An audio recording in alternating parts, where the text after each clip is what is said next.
굉장히 많은 은혜를 누렸습니다. 참 귀한 곡을 선곡해 주셔서 감사하고요. 또 하나님께서 기쁘게 이 찬양을 받으신 줄 압니다. 자, 7월달 덥죠, 그죠? 오늘 전국에서 강릉이 제일 덥답니다. 예, 아이러니하게도 이 강릉으로 사람들이 피서를 오죠. 피서인지 아닌지 잘 모르겠는데 예, 가장 덥답니다. 그렇지만 또 하나님께서 주시는 말씀의 시간이 있어서 또 하나님 앞에 나온 여러분들을 환영하고 축복합니다. 우리가 7월을 보호라는 테마를 갖고 말씀을 나누는데요. 자, 여러분이 이제 이런 테마 설교를 하는 교회가 그렇게 많지는 않습니다. 왜냐하면 한 단어를 안에 똑같은 주제를 4주, 5주 이렇게 나누려면 나름대로 그 성경에 대한 연구도 많이 해야 되고요. 또 적용하는 부분들이 각각 여러분의 삶 속에 이게 매칭이 돼야 돼요. 그렇지 않고 그냥 목사가 떠들고 싶은 말씀만 해갖고는 그 말씀이 사람들에게 감동을 주거나 어떤 영적인 그런 유익을 줄 수가 없습니다. 자, 그래서 이 4주째가 될 때쯤 되면 이제 여러분 안에 보호라고 하는 단어에 대한 이제 개념, 그리고 그것이 성경에서 말하고 있는 것들, 오늘 삶에서 내가 어떻게 그 하나님의 보호하심을 체험해야 될 것인가, 이제는 어느 정도 아웃라인이 다 잡혀 있어야 됩니다. 자, 그럼 하나씩 지금 얘기를 드리면 7월 첫 주는 맥주감사주일이었어요. 그래서 그때는 보호라는 개념보다는 사실은 풍성한 물질을 주셔서 식물을 우리를 먹이시고 입히신 하나님의 보호하심을 간접적으로 여러분과 함께 나누면서 감사를 드렸고요. 자, 둘째 주는 이 고난을 당한 욥을 통해서 욥이 보이지는 않지만 하나님께서 끝까지 그를 보호하셨는데 사탄하고의 이 대적하는 가운데서 첫 번째 뭘 지켜주셔요? 몸을 건드리지 말라 그러죠. 몸을 지켜주시고, 두 번째는 생명 건드리지 말라 그러죠. 생명을 지켜주시고. 그런데 그 두 가지를 지킨다고 다 끝난 게 아니었단 말이에요. 친구들하고 막 대화를 하다가 뭐를 잃어버려요? 자기의 신앙이 흔들리기 시작하는 거예요. 하나님이 계신지 안 계신지, 나의 억울함을 아시는지 모르는지, 이게 이제 분간이 안 되는 상황에서 거기서 누가 나타나셔야 되는 거예요? 하나님이 오셔서 그 마음을 지켜주심으로, 아우, 하나님 제가 쓸데없는 말을 했군요. 입 닫아버린다 이거죠. 이렇게 욥을 지키시는 하나님. 자, 보이지 않는 이 하나님께서 욥을 지켜주신 것, 지금으로 보면은 한 4,000년 전 얘기거든요. 그런데 실질적으로 하나님이 지키신 사건을 지난주에 봤는데, 지난주의 내용은 뭐였냐면 구름기둥과 불기둥이었어요. 진짜 보이죠, 그죠? 자, 이 구름기둥과 불기둥도 사실은 하나님께서 처음에 이 마음이 왔다 갔다 하고 있는 이스라엘 백성들에게, 야, 나 여기 있어. 지금까지 없었던 그 구름기둥과 불기둥이 늘 언제까지? 가나안 땅에 들어갈 때까지 40년 동안이라 이스라엘 백성들 앞에 있으면서 나 여기 있어! 라고 하는 우리 하나님의 임재로서 하나님이 계시다는 그 한 가지가 벌써 우리를 보호한다는 거예요. 그 보호하시는 거지 그냥 나 여기 있는데 이걸로 끝나지 않고, 애굽 병사들이 막 달려올 때 이 달려오는 모든 것들을 가로막아서 이스라엘 백성들의 생명을 살려주시는 보호하심을. 그런데 이것이 다가 아니고 이 홍해를 건너가고 난 다음에도 계속해서 밤에는 불기둥으로, 낮에는 구름기둥으로 그것을 모든 더위와 추위를 막아주시고, 특히 가야 되는 길 가르쳐주시고, 그 모든 인도하는 걸음을 지도하시고 인도하심으로 우리의 모든 길을 인도하시는 하나님의 보호하심, 이게 실질적으로 있었다라는 이야기를 지난주까지 했습니다. 자, 그래서 이제 오늘은 마무리를 하는데, 이 구름기둥과 불기둥만 해도 구약시대잖아요, 그죠? 그럼 여러분, 구름기둥과 불기둥이 뭘 의미한다 그랬어요? 오늘날로 얘기하면 하나님의 말씀과 성령으로 여러분, 이 구름기둥과 불기둥이 오늘도 여러분을 지킨다고 했는데, 그럼 그걸 한 단어로 딱 축약하면 누구를 얘기하는 거예요? 예수 그리스도를 말하는 거예요. 말씀은 로고스이신 예수님이시고, 성령은 예수님의 영이신 우리에게 임하시는 보혜사시거든요. 그러면 이 신약 시대의 성도를 보호하는 그 완전한 완성은 누구를 통해서 이루어졌다? 예수님을 통해서 이루어졌다는 거예요. 자, 그래서 오늘 본문 이 요한복음 10장은 굉장히 중요한 그런 성경 중에 하나인데요. 예수님이 여기서 당신을 뭐라 그래요? 나는 선한 목자다라고 하면서, 그럼 선한 목자가 누굴 데리고 다녀요? 양을 데리고 다니죠. 나는 양을 지킨다. 그 양이 누구라는 거예요? 지금 앉아있는 저와 여러분이 바로 예수님의 양이 되어서 예수님의 보호하심을 받고 있다라는 말씀입니다. 자, 그래서 양된 우리를 보호하시는 예수님이 선한 목자로서 지켜주시는데, 조금 더 깊숙하게 한번 들어가 볼 겁니다. 그 예수님께서 우리를 어떻게 지키시는지, 무엇으로 지키시는지, 어디에서 지키시는지 이것을 살펴보고, 목자가 되시는 그 예수님 한 분만을 믿으면서 예수님과 함께 한 우리 안에서 예수님만 바라보며 그 영생을 누리게 되는 여러분이 모두 되기를 주의 이름으로 축원합니다. 그래서 오늘 드리는 말씀 제목을 선한 목자의 보호하심, 오늘 예수님의 보호하심이 어떻게 여러분에게 임하고 있는지 살펴보겠습니다. 자, 첫 번째는요, 예수님께서는 양을 보호하기 위해서 생명까지 버리신다. 즉 예수님이 어떻게까지 여러분을 보호하신다는 거예요? 당신의 생명을 버리시기까지. 그러니까 여러분도 누군가를 도와줄 일이 있죠. 얼만큼 도와주세요? 다 금을 그어놓고 하잖아요. 그죠? 저 사람 돈이 필요하면 요만큼 빌려줘야지, 요만큼 도와줘야지, 저 사람 필요하니까 내가 가서 도와준대, 요만큼 시간을 써야지. 다 한계가 있잖아요. 그죠? 근데 예수님은 여러분을 보호하는데 얼만큼까지 보호하신다는 거예요? 당신의 생명을 내놓기까지 보호하신다는 거예요. 자, 오늘 본문 한번 14절만 한번 읽어볼까요? 자, 14절 말씀 먼저 한번 읽어봅니다. 같이 읽습니다. 시작.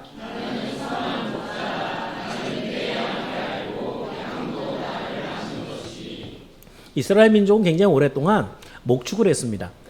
근데 팔레스틴이라는 땅이 이렇게 목축에 좋은 땅은 아니에요.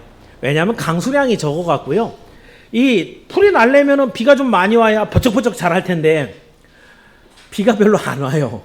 그러니까 좀 풀이 자라더라도 무성하게 자라기보다는 얼추 한 허리춤 아래 무릎 정도까지 이렇게 자라다 말니까 양들이 뜯어먹기 시작하면 금방 다 먹어요. 그러면 그 다음에 얘네들 먹고 나면 사료 줘요? 사료 없잖아요 그때. 그죠? 어떻게 해야 돼요? 다른 곳으로 또 옮겨야 돼요. 그럼 여러분, 양들을 많이 적게 갖고 있으면 100마리 정도, 보통 평균적으로 한 300마리 정도, 많이 가지만 1000마리 이상 이렇게 목동들이 거느리고 있었는데, 얘네들이 한번 싹 먹고 나면은 그럼 집에 갔다가 다시 가야 되나요? 아니면 다시 또 풀 있는 데로 옮기고 그래야 되나요? 집에 갔다 오려면 얘네들 먹은 거 다 소화돼 갖고 배고파요. 그죠? 집에 갈 새가 없어요. 또 옆으로 옮겨갑니다. 밤에는 어떻게 해야 돼요? 그러면 양들하고 같이 자야 돼요. 본의 아니게 야영을 해야 되는 거죠. 밤에도 낮에도 이 목자는 양과 함께 잘 수밖에 없어요. 그래서 이 팔레스틴에는 이 산 언덕에 이 공동으로 사용하는 이 양 우리들이 있습니다. 그래서 거기에 이제 몰아놓고 다음날 아침 해 뜨면 또 이제 다른 곳으로 이동하고 옵니다. 한번 생각해 보세요. 양만 없으면 목자는요, 집에 가서 따뜻하게 잘 수 있겠어요, 없겠어요? 양 때문에, 그죠? 여러분들 먹이는 것 때문에. 우리 시골 어르신들 어디 바깥에 모시고 나가서 즐겁게 놀고 여기 하룻밤 주무시죠? 그러면은 집에 가셔야 된대요. 왜 그러냐면 소 먹여줘야 돼. 처음 들어보신 얘기 아니죠? 예. 강아지 먹여준다고, 소 먹여준다고 가셔야 된다는 거예요. 아유, 그거 한 끼 굶으면 어때요? 아유, 짐승, 말 못하는 짐승 굶기면 안 돼. 가시잖아요. 그죠? 하물며 그게 기업으로 양떼인데, 이 양떼를 두고 정말 자기 사랑하는 가족들과 함께 저녁 식사하기 위해서, 따뜻한 집에 들어가서 잠자기 위해서 양떼 버려두고 가는 목자는 아무도 없었다는 거예요. 그런데 이런 비유가 예수님과 우리와의 관계를 보여줍니다. 우리만 아니면 예수님은 저 하늘 보좌에 버리고 오실 이유가 없어요. 우리 예수님은 하나님하고만 같이 계셔서도 영원토록 즐거울 만한 분이거든요. 그런데 그 양무리를 먹이시기 위해서, 그 양들을 보호하고 살리기 위해서 그 보좌를 버리고 이 세상에 오셔서 정말 수고하셨던 우리의 목자인 것을 기억하기를 축원합니다. 오늘 본문에 보면 나는 선한 목자라라는 원어가 되게 중요한 원어예요. 신학교 다닐 때 아주 얼마나 많이 들었는지. 그 의미가 원어를 불러드리면 에고에이멘, 호포이멘, 호칼로스 이렇게 돼 있습니다.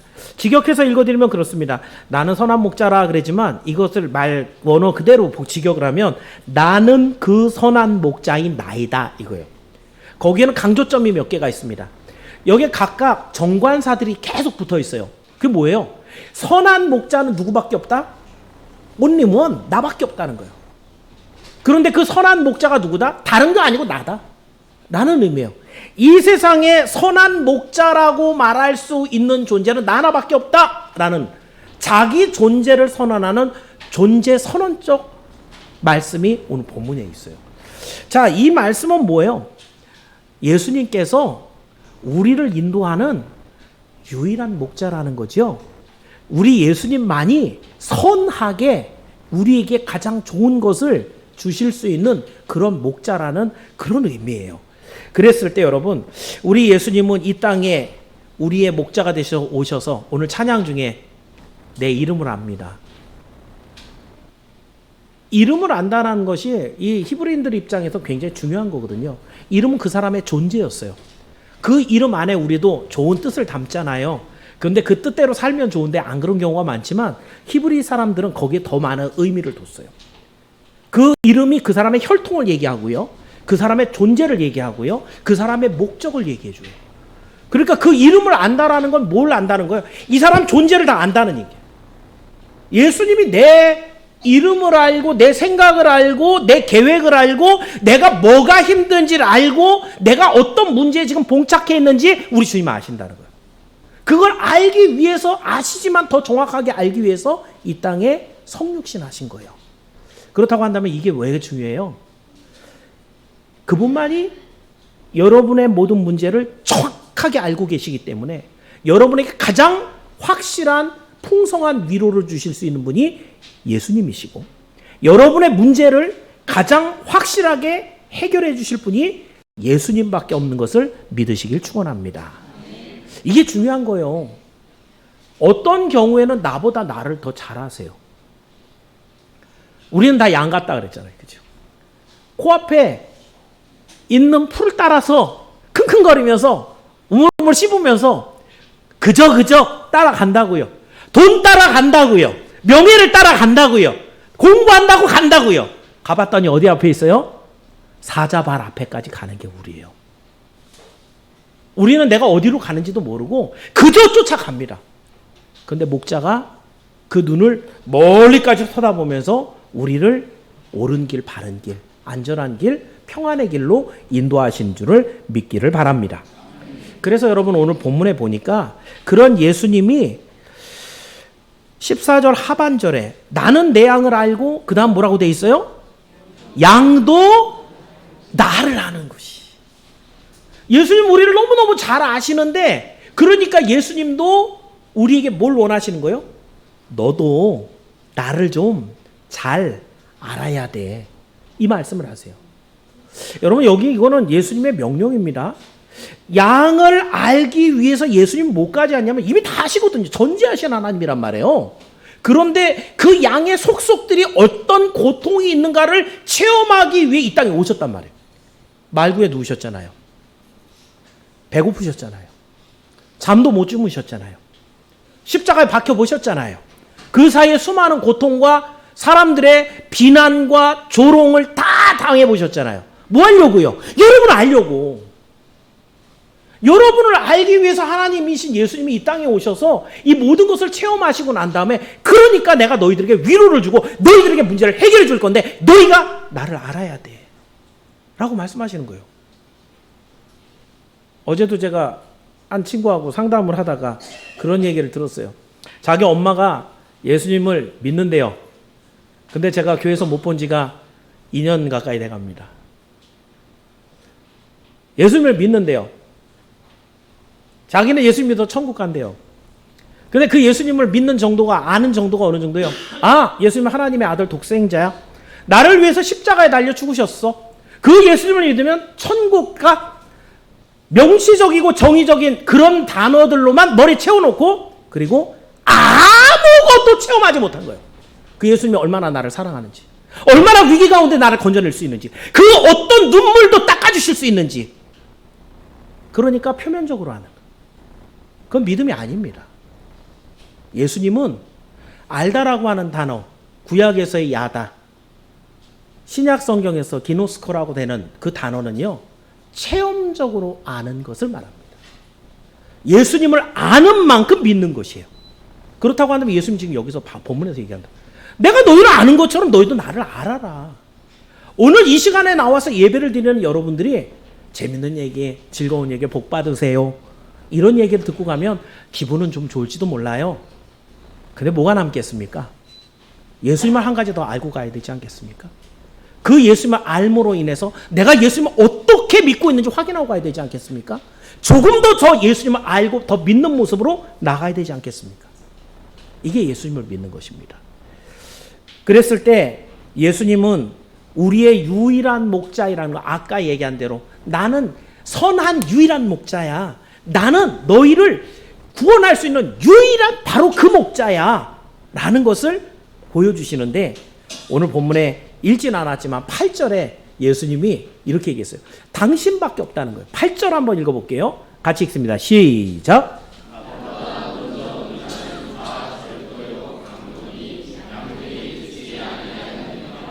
예수님 전에 온 자들, 나름대로 이 세상에는 많은 종교들이 있습니다. 또 상담하다가 엄마 아빠가 불교를 믿는 그런 친구도 있었는데요. 그 불교를 믿는 엄마 아빠에게 제가 뭐 대놓고 당신은 그렇게 해갖고는 지옥 갑니다 이러면 기분 상하겠죠, 그죠? 그럼 싸움밖에 안 되는데 원론적으로 얘기를 해보자고요. 그 불교를 엄마 아빠가 믿고 있어. 그러면 넌 불교에 대해서 어떻게 생각해? 얘기를 하면서 그런 얘기를 했어요. 불교는 윤회설입니다. 세상을 착하게 살면 뭐로 태어난다고요? 좋은 걸로 태어난다고요? 만약에 죄 짓고 범죄하고 사람들 해롭게 하다가 하면 개로 태어날지 벌레로 태어날지 모른다는 게 불교가 갖고 있는 윤회론이에요. 석가는 어떻게 됐나요? 사람으로 태어나서 보르스 밑에서 깨달음을 얻어서 열반해서 부처가 돼버렸어요. 제가 그 친구에 질문한 거 그겁니다. 야, 이 시스템이 굉장히 대단하지 않냐? 야, 이 억겁의 시간을 빼글빼글 돌아가는데 이건 누가 만든 거야? 불교에 아무리 경전을 많이 읽어봐도요, 이 윤회설을 만든 창시자가 없어요. 그냥 있다는 거예요. 그 아이가 굉장히 지혜로운 답을, 사람이요. 그래, 사람이 만든 거야. 사람이 만든 거야. 사람이 만든 거야. 거기에는 구원이 있을 수가 없어. 하나님은 이 세상을 만드셨다고 성경 첫머리 첫마디에 써놓으셨어. 그리고 그 하나님께서 뺑글뺑글 도는 인생이 아니라 일직선으로 주님께서 만드시고 멸망 때까지 쫙 까버리시는 이 구속사를 오늘도 당신이 인도하셔. 그 얘기했어요. 예수님보다 먼저 온 모든 것들은 절도요, 강도입니다. 절도는 뭐예요? 자기 거 가져가나요? 남이 거 가져가나요? 그럼 누가 뭘 가져간 거예요? 여러분을 가져가는데 여러분은 원래 하나님 거라는 거예요. 하나님 건데 먼저 온 자들이 강도가 되고 도둑이 돼서 절도해갖고 훔쳐갔다는 거예요. 예수님 하시는 말씀이에요. 나보다 먼저 온 자들은 내가 만든 이 기독교가 아닌 다른 종교들은 나보다 먼저 와서 내 양을 훔쳐갔다는 거예요. 나는 선한 목자라. 나밖에 없다는 거죠. 우리 주님밖에는 우리를 생명을 놓고 건질 자가, 우리 주님밖에는 영생을 우리에게 다시 주실 분이 없다는 것을 다시 한번 기억하기를 축원합니다. 그래서 여러분, 우리 목자이신 예수님은 심지어 당신의 생명을 내놓는다고 합니다. 15절 말씀 한번 읽어볼게요. 같이 읽습니다. 시작.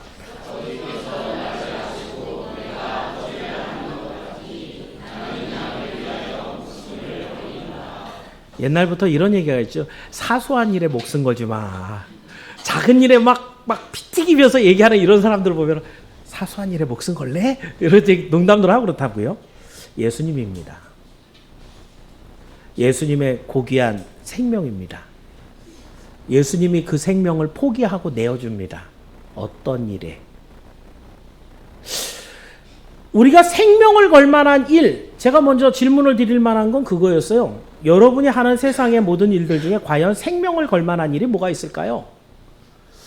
가치가 있어야 되겠죠. 세상에 흔히 얘기하는 개죽음을 당하는 것은 참 비참하지 않습니까? 여러분의 생명을 그 하나밖에 없는 것을 어딘가에 쏟아놓는다고 하면 여러분의 생명만큼이나 가치가 있는 것에 쏟아야 합니다. 예수님입니다. 예수님 다 아시죠? 분별력이 있죠. 그럼 예수님이 당신의 생명을 쏟아 부었다고 한다면 그것은 중요한 일이겠어요? 별거 아닌 사소한 거겠어요? 굉장히 중요한 걸 거예요. 그럼 도대체 예수님은 무엇에 당신의 생명을 쏟아 붓습니까? 당신의 양을 살리는 일에. 다시 더 정확하게 얘기하면 당신의 양이 죄와 사망으로 죽어 있는 데서 건져내기 위해, 더 정확하게 원래 갖고 있었던 양의 것이 영생을 누리고 하나님과 함께 놀라운 영광스러운 자리에 있는 것인데 이 모든 죄악의 사슬에 끊어버리고 이들을 다시 회복하여 하나님 앞에 앉혀놓는 일. 이 일에 가치를 부여하셔서 당신의 생명을 내어두셨다는 거예요. 자, 그렇다고 한다면 여러분에게 가장 소중한 것, 오늘 여러분은 어디에다 생명을 걸고 살고 있습니까? 돈 버는 일에, 출세하는 일에, 건강하기를 하고, 여자들 같은 경우 자기 이뻐지는데도 생명을 걸더라고요. 생명 걸고 성형수술하는 사람들도 있고요. 그거를 돈을 벌기 위해서 아주 죽도록 돈을 벌라고. 왜 이렇게 돈을 벌어? 이뻐지는 수술하려고요. 이런 사람들도 있었어요. 과연 이 모든 것들이 여러분의 생명을 걸 만한 그런 가치가 있는가? 충분히 가치가 있어요 라고 얘기하지만 더 가치가 있는 일이 반드시 있습니다. 바로 예수 그리스도께서 우리를 위해서 흘리신 그 피를 우리도 같이 동참하는 그곳에는 우리의 생명을 걸 만한 충분한 가치가 있는 줄을 믿기를 축원합니다. 그렇습니다, 여러분. 예수님이 십자가 외에 다른 방법이 있었다면 그 방법을 하셨을 거예요. 겟세마네에서 마지막 주님이 기도하신 내용이 뭐예요? 아버지여 이 잔을 내게서 옮기시옵소서. 그 말은 뭐예요? 혹시 내가 십자가에 안 죽고도 우리 양을 다시 건져서 영생을 얻게 할 수 있는 방법이 있다면 이거 말고 다른 방법 좀 얘기해 주세요. 나는 이게 너무너무 힘들어서 나는 이건 지금 정말 피하고 싶어요. 이 얘기죠. 근데 마지막 말씀이 뭐예요? 그러나 나의 원대로 마옵시고 아버지의 원대로 되기를 원하옵나이다. 아버지의 뜻은 인생들을 건져서 구원해서 영생을 주는 거였어요. 그게 아버지의 뜻이라고 한다면 나는 아버지께 순종하겠습니다. 라는 얘기죠. 여러분, 우리는 목자가 우리를 잘 아시는 것처럼 우리도 목자를 열심히 알아야 됩니다. 지금 아는 것보다 더 많이 연구하셔야 됩니다. 여러분이 지금 듣고 있는 이 설교는 누군가가 한 설교를 뺏겨갖고 하는 설교가 아닙니다. 목사도 주님을 알기 위해서 더 많이 묵상하고 기도하고 성경을 연구합니다. 한 가지라도 더 주님에 대해서 알게 하기 위해서 여러분에게 정말 일주일 동안 연구한 것들을 설교로 만들어서 선포합니다. 이 시간이 얼마나 중요한 시간인지 여러분 다시 한번 깨닫기를 바랍니다. 이렇게 선포되는 말씀의 시간에 절대로 졸면 안 돼요. 그 말씀을 놓쳐버리면 안 돼요. 그 주님이 당신의 생명을 버리기까지 정말 소중하게 생각한 게 무엇인가? 나의 영혼, 나의 영생을 위해서 당신의 생명을 쏟아 부으셨다는 거예요. 이걸 아신다면 정말 우리가 주님을 얼마나 더 사랑해야 될까? 그 주님이 얼마나 감사한 분인가? 이걸 놓칠 수 있겠습니까? 우리만 아니면 존귀하신 하나님과 영원토록 천국에서 누리실 예수님이 우리를 너무너무 사랑하셔서 이 땅에 오셔서 당신의 생명까지 우리를 위해 내어주셨다. 아는 만큼, 여러분이 체험한 만큼 주님의 사랑이 넘치는 줄을 믿습니다.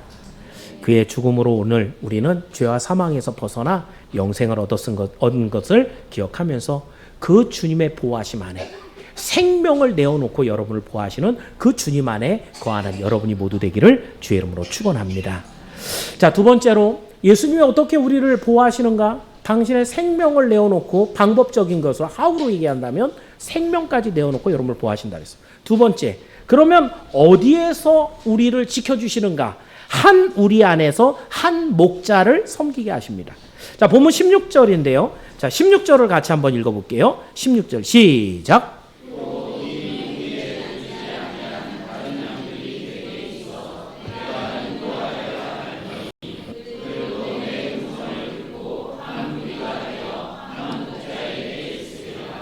예, 좀 굉장히 상징적인 단어들이 많아요. 맨 처음에 이 우리, 아까 얘기한 이 꼭대기에 있는 이런 이제 울타리로 쳐져 있는 곳입니다. 여기 안에 들어가면 이제 맹수들이 공격을 해도 양들이 좀 안전하게 보호를 받는 곳이죠. 형태를 생각하면 그렇습니다. 제가 자주 설명을 드리는데 돌담 같은 걸로 이렇게 뺑 둘러싸여져 있어요. 그러니까 거기는 이렇게 사용하는 거라서 누구든지 와서 비어 있으면 자기 양 또는 두 목자가 와서 양 집어넣고 같이 좀 넓으면 같이 하룻밤을 지낼 수도 있어요. 밤 되면 언제 어디서 찾아왔는지 모르는 늑대가 물고 가잖아요. 그죠? 그러니까 돌담으로 다 돼 있는데 유일하게 뚫려 있는 데가 있어요. 들어가는 입구가 뚫려 있어요. 거기 문이 없어요. 여닫이 문 이런 게 없고요. 거기에는 그럼 누가 있어야 돼요? 목자가 거기 누워서 자요. 그게 특징이에요. 그래서 그 목장이죠. 그 우리 안에 다 양들을 집어넣고 나면 딱 들어가고 난 다음에 목자가 거기 딱 누워 있으면 양이 나올 수 있어요? 못 나와요? 못 나와요. 혼나죠, 그죠? 예, 지팡이 갖고 있다 때려줍니다. 못 나오게. 이리가 들어갈 수 있어요, 없어요? 죽습니다. 이 지팡이 길어갖고요, 이 늑대를 잡는 용입니다. 자, 그렇다고 한다면 우리에 있는 양들이 한두 번 잔 거 아니겠죠? 그러면 우리에 일단 들어가면 양들은 걱정할까요, 안 할까요? 걱정 안 합니다. 바깥에서 우 하고 우는 늑대 소리가 들려도 그 담을 뛰어넘어서 못 올 거고 유일하게 들어올 수 있는 문이 바로 우리 목자가 거기를 지키고 있기 때문에 양들은 걱정 안 하고 푹 잡니다. 목자가 지키고 있기 때문입니다. 여러분, 신약시대 이 우리가 어디일까요? 바로 하나님의 말씀이 선포되는 교회입니다. 여러분, 예수 그리스도께서 친히 우리의 목자장이 되셔서 오늘도 우리를 지켜주시는데 하나님의 말씀을 선포해서 우리가 좌로나 우로나 치우치지 않게 우리 길을 지켜주시고 이 하나님의 귀한 믿음의 사람들의 모임 안에서 아름다운 신앙의 교제를 통해 예수 믿는 사람들이 이렇게 살아가야 된다라는 것을 우리에게 하나로 묶어서 주께서 보호하시는 줄을 믿기를 바랍니다. 자, 근데 여러분, 여기에 눈여겨보아야 할 것이 하나 더 있는데 16절에 보니까 이 우리에 들지 아니한 다른 양들이 있다 그랬어요. 자, 이 우리 안에 원래는 있어야 되는 거예요, 없어야 되는 거예요? 이 말대로 한다면 우리에 있어야 되는데 안에 있는 거예요, 밖에 있는 거예요? 밖에 있는 거예요. 그런데 이 양이 누구 양이에요? 바깥에 있는데 누구한테 있대요? 예수님께 있대요. 내게 있어. 그러니까 우리 바깥에 있는데 그 바깥에 있는 양은 위험하긴 하지만 그 양은 누구 양이에요? 예수님의 양이에요. 그래서 어떻게 하신대요? 그 양을 내가 인도한다. 이게 주님의 목표예요. 그래서 여러분, 그 양을 하나도 이루어지는 것은 아버지의 뜻이 아니니라 라고 성경이 기록하고 있는 겁니다. 그렇습니다, 여러분. 실로 예수님은 하나님께서 맡겨주신 양을 하나도 잃어버리지 않습니다. 그 양이 바로 여러분이에요. 한번 생각해 보세요. 내가 어쩌다 예수 믿게 됐지? 다 사람들마다 달라요. 태어나 봤더니 우리 엄마가 나를 안고 기도하고 있어요. 못 되시나? 그죠? 그렇게 태어난 사람도 있어요. 태어났는데 우리 엄마 아빠는 다 다른 거 믿고 뭐 세상 살아가는데 어느 날 친구가 하나 오더니 여름 성경학교 가자. 그래갖고 갔다가 붙잡혀갖고 그때부터 예수님 재밌는데? 찬양하는 거 재밌는데? 교회 다니는 거 재밌는데? 그러다가 점점 은혜가 임해서 예수를 믿게 되는 거예요. 정말 힘들고 어려워갖고 에이 죽어버려야 되겠다! 라고 생각하고 있을 때 어느 날 교회 종소리가 들려서 에휴 거기 가서 그냥 일단 몸이나 좀 녹이다 라고 했다가 거기서 위로의 말씀을 듣고 하나님 앞에 돌아온 사람. 지금 제가 실물을 다 두고 얘기하는 겁니다. 제가 지금 기억나는 사람들. 각각의 살아간 삶의 그 스타일들은 다 다르지만 하나님은 다 각각 여러분을 찾아가세요. 그래서 이 자리에 있게 합니다. 한 우리 안에 있게 합니다. 하나님께서 이 우리 안에 모아서 이 안에 있는 사람들에게 평안함을 주시고 예수를 더 알게 하시고 주님이 인도하는 그 길을 가게 합니다. 그리고 또 한 가지, 이 우리 안에 들지 아니하는 사람들, 저 바깥에 있는 양들에게 저 양 내 양이라 이거죠. 저 양을 내게 인도할 거다 이거죠. 그래서 우리에게 그 사명을 주십니다. 땅끝까지 이르러 내 증인이 되라. 네가 때를 어떤지 못 얻든지 항상 전해라. 그래서 양 우리 바깥에 있는 이 사람들을 어떻게든지 양 우리 안으로 데리고 와서 주의 인도함을 받게 하라. 그렇습니다, 여러분. 그렇다고 한다면 목자가 생명을 걸고 우리를 지킨다고 했는데, 그럼 여러분이 예수님의 보호를 받고 싶다면 여러분이 가장 먼저 해야 되는 일은 뭐겠어요? 우리 안에 들어와야 되는 겁니다. 그죠? 우리 안에 있는 양들을 지킨다고요. 여러분 이거를 목사님 너무 과도하신데요? 그 우리가 왜 교로에 연결돼요? 자 보실까요? 여러분이 언제 믿음이 흔들릴까요? 말씀을 들은 지가 오래될 때입니다. 어저께 한 친구하고 제가 상담을 하면서 이 친구가 그랬어요. 야, 너 믿음이 있는 것 같아 없는 것 같아? 6학년짜리인데요. 그럼 벌써 다 알겠네. 이 친구가 예전에는요 제가 확실하게 예수님 믿었거든요. 지금도 하나님이 계신 것하고 예수님이 하나님의 아들이라는 것, 이건 절대로 저는 헷갈리지 않아요. 근데 요즘에는요 조금 뭐랄까 하나님이 나하고 함께 안 있는 것 같은. 얘가 교회 안 나온 지 한 2달 됐거든요. 하나님의 말씀을 듣지 않는 순간에 하나님이 계신 건 알아요. 하나님이 독생자 예수를 보낸 건 안단 말이에요. 그런데 체험이 안 되는 거예요. 왜요? 우리 바깥에 있으니까. 늘 사나운 이리에 발톱을 피해 다녀야 되니까. 그 모든 경쟁 속에서 나는 세상에서 뒤떨어지지 말고 돈을 벌며 살아가야 되니까. 주의 말씀보다는 세상에 이 시장 논리가 앞서서 사람들을 밟고 일어서는 일에 정신을 쏟다 보니까 주의 말씀은 점점 멀어지고 그 주님의 보호하심이 정말 있나 불분명해지는 거죠. 이걸 믿음이 떨어졌다고 얘기하는 거예요. 그 친구한테 그랬습니다. 믿음 중에는 큰 믿음도 있고 작은 믿음도 있단다. 우리 주님이 말씀하시기를 믿음이 크다 얘기했고 믿음이 적은 자야 라고 얘기했기 때문입니다. 어떤 사람이 믿음이 크겠어요?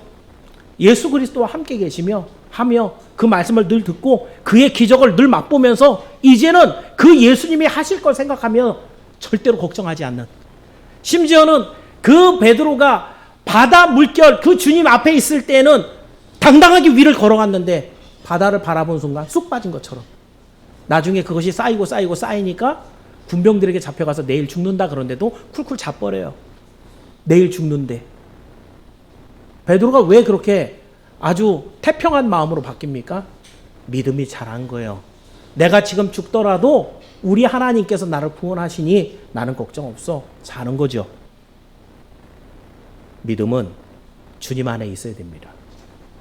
여러분의 신앙이 교회를 떠나면, 하나님께서 교회를 만드신 이유가 없잖아요. 그러면 여러분을 모아놓는 우리를, 교회를, 당신의 몸된 교회를 만들어 놓고 이 안에 거하게 하셔서 하나님으로 하여금 항상 말씀을 듣게 하고 그 하나님을 체험하고 그 하나님과 함께 동행하게 하는 것. 우리를 벗어나면 거기에는 사탄 마귀의 반드시 도전이 찾아오게 됩니다. 그렇다고 한다면 여러분, 예수님의 보호하심을 받기를 원한다고 한다면 가장 먼저 교회로 오십시오. 교회로 오십시오. 이곳이 하나님의 전입니다. 이곳이 주님 계시는 곳입니다. 이곳에 주의 말씀과 능력이 선포가 됩니다. 여러분 중에 혹시 주변에 힘들고 어려운 사람이 있으면 밑도 끝도 없이 교회로 데리고 오십시오. 저는 그 사람에게 해줄 수 있는 게 아무것도 없어요. 그러나 전능하신 하나님은 그에게 위로를 주시고 해결책을 주시고 건져 구원하실 수 있음을 기억하길 바랍니다. 그래서 여러분, 참으로 주의 인도하심과 보호하심, 주님의 몸된 교회에서 이루어진 것을 기억하면서 오늘도 교회를 사랑하고 교회에 모이며 교회에 속하여 주의 보호하심 속에 풍성함을 누리는 여러분이 되기를 주의 이름으로 축원합니다. 마지막으로 한 가지만 더 봅니다. 예수님께서 우리를 보호하시는 내용을 얘기하는데 첫 번째는 뭐였죠? 예수님은 생명을 쏟아부을 정도로 우리를 보호하신다 그랬습니다.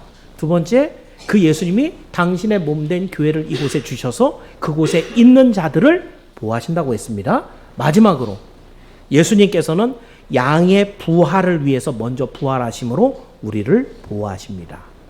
논점이 어디 있어요? 당신의 부활이 우리를 구원하신다는 거예요. 우리를 보호하신다는 거예요.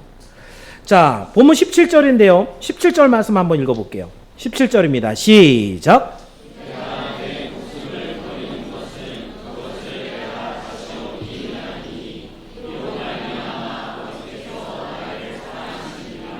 예, 원어를 자꾸 얘기해서 죄송한데요. 여기에 있는 내용들이 이제 디아투토라고 하는 원인, 이유를 말하는 그런 접속사로 연결되어 있고요.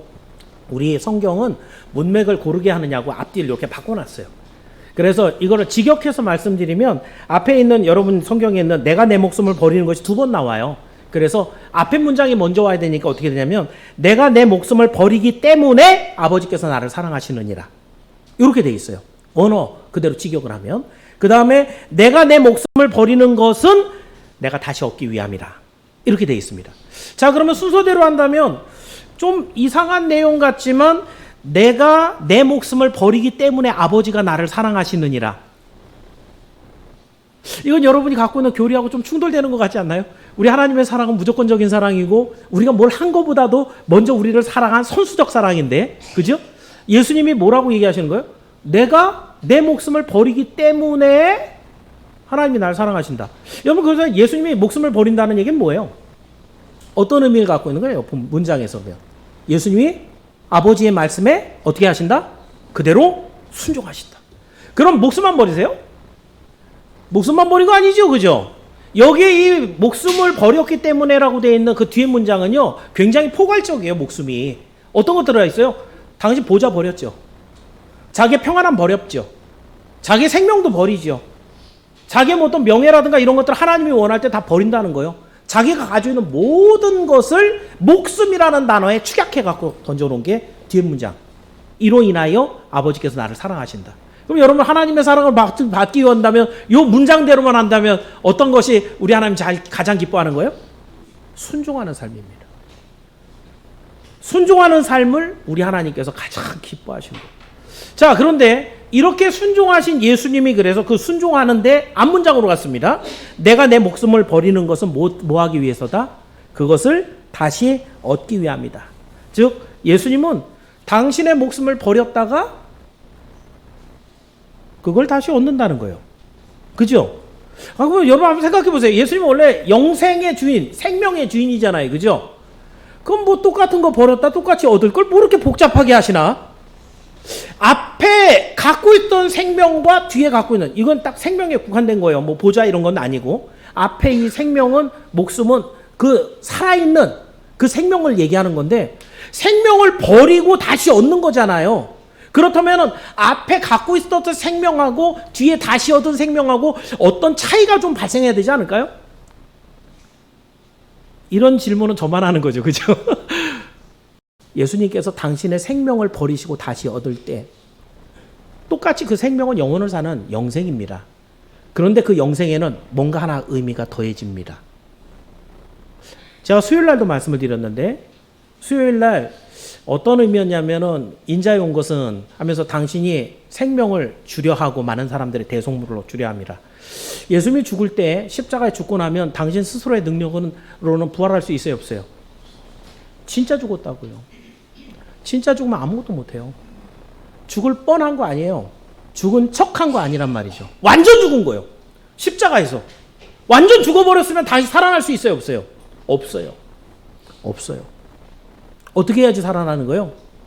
아버지가 부활시켜 주셔야 됩니다. 자기가 생명의 주인이신데 자기 생명을 내놓고 다른 분, 물론 믿는 아버지지만 그 아버지 손에 자기 생명 완전 다 맡겨버린 거예요. 그리고 나서 다시 얻는 생명. 그 다시 얻었을 때 그 생명과 앞에 있는 생명과 우리가 본질적으로 무게로 따져보면 똑같은 무게일지 모르지만 다른 게 하나 붙었어요. 죽었다가 다시 살아나는 이 부활의 생명 안엔 우리 주님께서는 죽어도 다시 사는 부활의 첫 열매의 의미가 더 붙습니다. 무슨 말이에요? 예수님이 왜 부활하셔야 돼요? 죽을 뻔해버리거나 아예 죽어버리거나 끝나버린 게 아니라 왜 예수님이 다시 살아나셔야 되는 거예요? 모든 죄와 사망으로 죽어있는 여러분들이 나도 예수를 믿으면 예수님이 부활하신 것처럼 나도 부활한다 라고 하는 사인을 주시기 위해서죠. 오늘 우리가 살아가는 모든 삶에 주님께서 부활의 소망을 주신 것은 우리 믿음이 견고하게 하는데 어마어마한 위력을 발휘합니다. 오늘 무슨 날이에요? 일요일이라고 안 하고 우리는 주일이라고 하죠. 주일, 주의 날이라는 뜻이죠. 왜 주의 날이에요? 주님이 부활하신 날이라는 거예요. 생일은 1년에 한 번 챙겨 먹을지 모르지만 예수님이 부활한 날은 너무너무 중요한 날이기 때문에 일주일에 한 번씩 챙겨 먹자 이거죠. 예수님께서 처음에 우리에게 주셨던 안식일처럼 이제 우리는 주님 부활하신 날을 늘 기억하면서 오늘 부활의 날, 주님 부활하신 그 날을 기념하면서 이 시간 우리가 예배를 드리고 있는 거예요. 그렇다고 한다면 여러분 여기서 한 가지 또 한번 생각해 볼게요. 예수님은 우리를 지키시는 분이라고 했어요. 죄와 사망에서 우리를 지키시기를 뿐만 아니라 멸망의 심판에서도 우리를 영생의 부활로 지키십니다. 그래서 이것을 확인시켜 주시려고 당신이 모든 죽은 자 중에 첫 번째 부활한 열매가 되신 거예요. 한번 생각해 봅시다. 아까 뭘로 지킨다 그랬어요? 예수님이 생명을 걸고 지킨다고요. 욥 보세요. 하나님이 생명 걸고 자기 지키는 것 같아요? 아닌 것 같아요? 고난당하는 동안에 친구들하고 다투는 동안에 하나님 보여요? 안 보여요? 그 하나님이 어디 계신지 몰랐고 내가 소송장 갖고 하나님 앞에 나갈 거야. 예수님이 생명 걸고 자기 지키는 것 같아요? 아닌 것 같아요? 분명히 성경에서 생명 걸고 지킨다고 그랬는데 여러분도 살아가면서 안 보인다 이거죠. 하나님이 나 잊어버리셨나? 이런 생각이 들 때가 있다는 거예요. 교회 안에서 지킨다고 그랬죠. 우리 안에 들어와 있으면 그 사람들을 지킨다고 그랬죠. 북한교회 한번 생각해 볼까요? 우리 일제시대 한번 생각해 볼까요? 6.25 때 생각해 볼까요? 제가 중직자 세미나 때 얘기 드렸는데 북한의 사람들이 왜 교회 안 다니게 됐냐면 미군들이 막 폭격을 하는데 설마 교회당은 안 때리겠지. 교회당으로 모였는데 미군이 선별적 폭격을 했겠어요? 건물마다 다 폭격했거든요. 2차 대전 때 쏟았던 그 포탄보다 6.25 때 북한에 쏟아부은 포탄이 더 많았습니다. 교회당에 숨었는데 다 죽었어요. 교회당에 숨었는데. 교회당이 지켜준 게 아니라는 얘기죠. 교회로 모였는데 그 교회가 지켜주질 못하고 다 뿔뿔이 흩어져서 지하교회로 들어가고 카타콤으로 들어가고 교회가 과연 우리를 지켜줄 수 있을까? 라고 하는 의혹이 여러분에게 찾아와서 에이 교회도 아무 소용도 없네 라고 하는 이런 좌절에 빠졌을 때 여러분을 뭐가 지켜주겠습니까? 예수 그리스도의 부활이 지켜주는 거예요. 주님 부활하신 것처럼 나도 부활한다 이거죠. 지금도 지하교회 성도들 북한에 있는 이들이 대한민국 교회를 위해서 기도한다고 합니다. 사실은 자기들의 기도를 받아야 되는데 그런데 자기들은 부활 신앙을 갖고 있다는 거예요. 죽어도 살겠고 살아도 나를 믿는 자는 영원히 죽지 아니하리니 이 말씀 붙잡고 그 부활이 이들을 붙잡고 지켜주고 있는 거예요. 오늘 여러분을 보호하는 것 우리 주님의 부활인 줄을 믿기를 바랍니다. 그래서 한 구절 더 읽을게요. 우리 요한복음 11장 25절부터 26절 제가 오늘 묵상 시간에 읽었던 구절입니다. 같이 다시 한번 읽어볼게요. 11장 25절부터 26절 같이 읽습니다. 시작.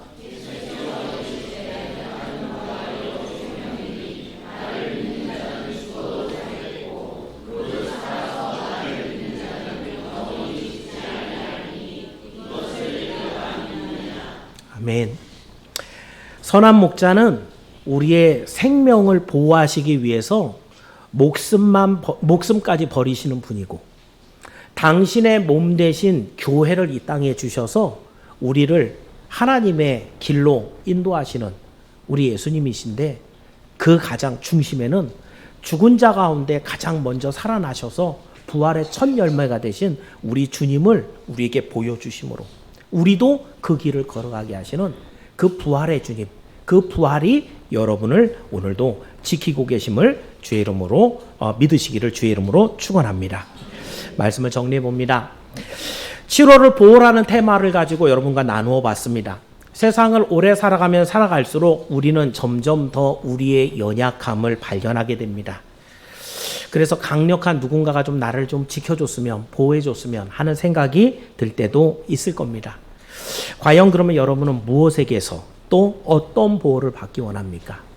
많은 사람들이 내가 늙어도 고생하지 않으려면 돈을 좀 갖고 있어야지. 돈을 많이 모아놓거나 연금을 많이 준비하는 그런 분들도 있습니다. 나는 좀 더 시간이 지나도 육신이 강건하기 위해서 운동 많이 하고 열심히 건강을 유지해갖고 병 걸리지 말아야지. 암보험도 많이 들어놓고 그런 사람도 있습니다. 또는 여러 가지 억울하고 힘들고 그런 일들에서 나 스스로를 지켜내기 위해 스스로 구름기둥과 굴기둥과 같은 것들을 마련하는 사람도 있는 것 같습니다. 그러나 여러분, 성경은 그렇게 얘기하지 않습니다. 우리가 아무리 마련하고 지킨다고 한다 할지라도 지킬 수가 없거든요. 시편 127편 1절, 이 마지막 구절 요거 하나 더 읽어볼 건데요. 과연 우리가 지키는 것 무슨 소용이 있는가? 127편 1절 말씀을 한번 읽어봅니다. 같이 읽습니다. 시작.